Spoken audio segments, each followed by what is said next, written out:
Dear friends, this is साधक मुकेश और यौगिक लाइफस्टाइल में एक बार फिर आपका स्वागत है। और आज हम हैं संगम घाट पर। संगम घाट बहुत ही विश्व प्रसिद्ध है। यहाँ पर कुंभ का मेला भी लगता है।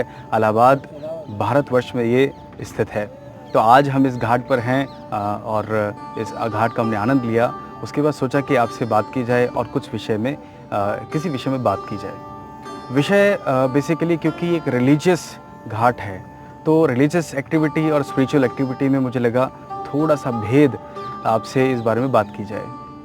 रिलीजियस एक्टिविटी और स्पिरिचुअलिटी में एक बहुत ही ख़ास अंतर है, क्योंकि जो रिलीजियस एक्टिविटी है वो रिचुअल बेस्ड है, जिसमें हम अलग अलग तरीके से लोगों को रिचुअल्स करते हुए देखते हैं। कुछ लोग मंदिर जाते हैं, मस्जिद जाते हैं, और कुछ लोग गुरुद्वारे जाते हैं, चर्च जाते हैं। अलग अलग जिनका फेथ है वो उसे फॉलो करते हैं। रिलीजियस एक्टिविटी का जो रूट है वो है हम किसी और के विचार को हम फॉलो करते हैं। जैसे मुझे अगर मेरे किसी रिश्तेदार ने, पिताजी ने, माताजी ने कहा कि ये राम जी हैं या ये श्री कृष्ण हैं, तो मैं उनको कृष्ण जी मान करके आगे अपने जीवन में उन्हीं को हम प्रणाम कर रहे हैं, उन्हीं को मान रहे हैं। लेकिन वो मुझे मेरे पेरेंट्स ने मुझे कहा, मेरे माता पिता ने कहा, तो मैं उनको फॉलो कर रहा हूँ। लेकिन मेरा खुद का इन्वॉल्वमेंट क्या है वो अभी तक मिला नहीं है।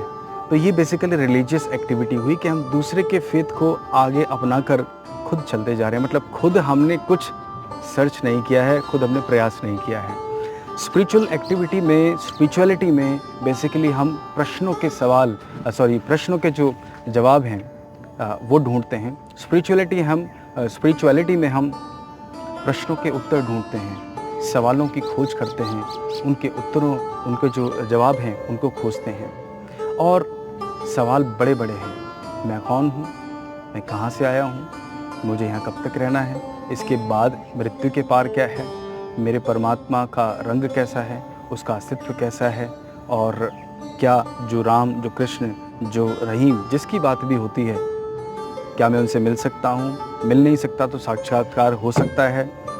बेसिकली स्पिरिचुअलिटी इज़ हम अपने भीतर उस प्रश्न को ढूंढते हैं, जो ज्योति रूप आत्मा है उससे साक्षात्कार करने की और उस परब्रह्म या फिर परमात्मा से मिलने की खोजबीन में चलते हैं।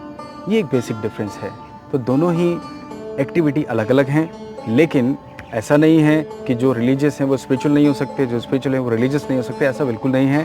स्पिरिचुअल भी अपनी जगह ठीक है, रिलीजियस भी अपनी जगह ठीक है, लेकिन जो एफर्ट लगाते हैं, जो खोज करते हैं, जो आगे बढ़ते हैं, जो अपनी दुनिया की भीतरी खजाने को जानने का प्रयास करते हैं, वो रिलीजियस स्पिरिचुअल लोग होते हैं। जो अंदर की दुनिया को समझने का, उसे जानने का, आत्म साक्षात्कार करने का, उस परम ज्ञान को पाने का प्रयास करते हैं, वो स्पिरिचुअल लोग होते हैं, आध्यात्मिक लोग होते हैं। लोग जो रिलीजियस लोग हैं, जो धार्मिक लोग हैं, वो रिचुअल्स के द्वारा परमात्मा को खुश करने का प्रयास करते हैं या मिलने का प्रयास करते हैं। उनकी इच्छाएं बहुत छोटी होती हैं। जैसे मंदिर के बाहर और अंदर दोनों तरफ भिखारी ही होते हैं। अब आप सोच रहे हैं कि अंदर कैसे भिखारी हो सकते हैं, बात सही है, लेकिन जो मंदिर के बाहर हैं आप उनकी इच्छाओं को देखिए, और जो मंदिर के अंदर हैं उनकी इच्छाओं को देखिए। मंदिर के बाहर जो लोग बैठे हैं ना, उनकी इच्छाएं छोटी होगी। मुझे रोटी मिल जाए, मुझे खाने को कुछ मिल जाए, ये छोटी है, ये ज़रूरत है, ये इच्छाएं नहीं हैं, ये नीड है। लेकिन जो अंदर हैं वो इच्छाओं वाले लोग हैं, वो बड़े भिखारी हैं वो बड़े भिखारी, क्योंकि उनकी इच्छाएं बड़ी है। मेरा बंगला हो जाए, मेरा ये हो जाए, मेरा वो हो जाए। तो बेसिकली उनकी जो भक्ति है वो मतलब की भक्ति है, मतलब कंडीशनल भक्ति है। So there is unconditional love in spirituality, and conditional love towards the Almighty is a religious activity. That's all for today. Thank you so much, Sadak Mukesh.